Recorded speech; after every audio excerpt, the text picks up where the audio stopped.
everybody, and welcome to the Daily Scopes for the 10th of April.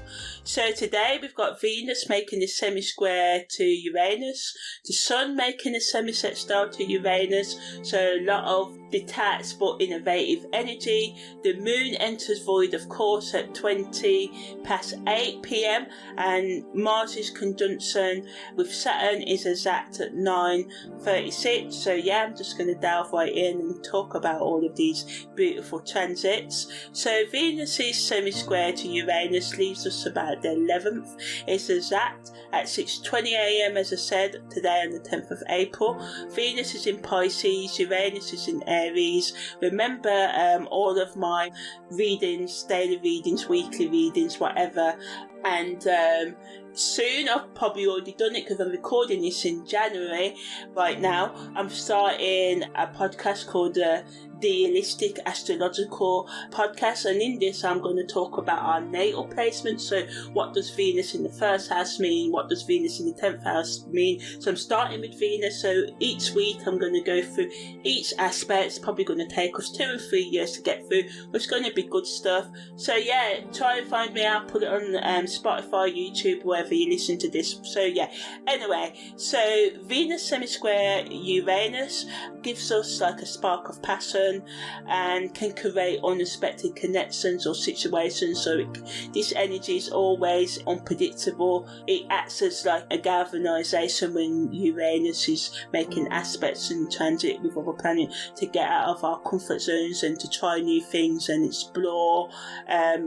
different unconventional relationship dynamics, because right now Venus is semi-square in Uranus, so maybe looking into throuples, polyamorous, and it's okay to have open relationships and stuff. But what I have found lacking in a lot of these connections is not asking the right connections, and we do this when we're just in traditional two people relationships, but also not discussing what each person wants from each relationship, so making sure that we as individuals are stable within before we go out there into these throuples and open relationship, because it takes a lot more work, because sometimes you're having not only the relationship each person needs to be having with themselves over a lifetime, or having a relationship with someone else and then another person, and then if we're in a polyamorous connection and not a throuple, we could be seeing up to 5 different people or 10 or whatever, infinite at the same time. So we always have to make sure we're stable within, and the partners we involve in these connections are as well,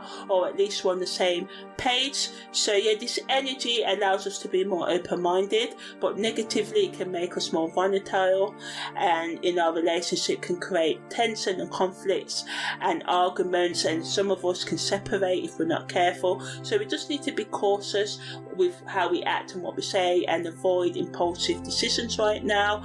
The best use of this energy is to look at stagnant, toxic, outdated routines and patterns in our relationships, especially with the relationship with ourselves, the way we put ourselves out there in the world, and just look at how we can try something new in the way that we use our Venus and Uranus nature, communicate more openly and honestly with our partners and ourselves as well, to make sure everybody's comfortable and on the same page, as I said, and just allow yourself to act more authentic, and just take the time to break free from societal, family or self-imposed restrictions, and just allow yourself to pursue desire and passion and the things that bring you joy in a boundaried sort of way. The Sun also makes a sextile to Uranus as well, while the Sun's in Pisces and of course Uranus is in Aries. So this sort of combines the fiery and impulsive nature of Uranus in Aries with the intuitive and compassionate characteristics of the Sun in Pisces. So it just helps us, this energy, to grow on the personal level and the relationship levels, be open to new opportunities, to seek out change, to be open to it, to tap into our inner wisdom. alone or as a couple can meditate together, do spiritual things together, have date nights, just feel more ease in general with each other as well. The best use of this energy is to use it for brainstorming, coming up with creative ideas, taking calculated risks, and of course staying flexible and open-minded, and to watch out for being lacking focus and scattered, because sometimes when we don't manage Uranus energy, because one minute we can just be here and there in our thoughts and everywhere, so we just have to try and be grounded as we can. And Mars's conjunction to Saturn is exact today, as I said, and it's the same as Mars's parallel to Saturn that I talked about on the 7th. So again, it allows us for strategic thinking, helps us to keep motivated and persevere. We're midweek now, allows us to analyse situations and works with the Uranus energy, because it allows us to make calculated decisions, and helps us to sort of like set a foundation that have a long impact in our lives. So just be careful that everything we decide now can have long consequences, and this can be for the good and the bad. And we want it to be for the good.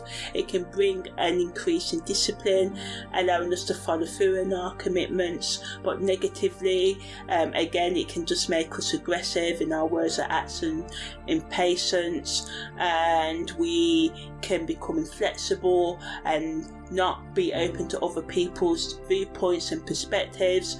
It can make us burn out and push us to the point of overworking ourselves, and we have to find a balance between pushing ourselves forward and taking breaks to avoid burnout as well. So that's the key theme of this week. I said I'll keep on saying it, and use this energy to develop or continue building your self-discipline and resilience, which are important tools for our ever-changing world. There's so much changing with AI, technology, so much division and hate in the world right now. Also helps us with goal setting and planning, problem solving, being more assertive, building our physical strength, and advancing in our careers as well. So yeah, that was the daily scopes for the 10th of April.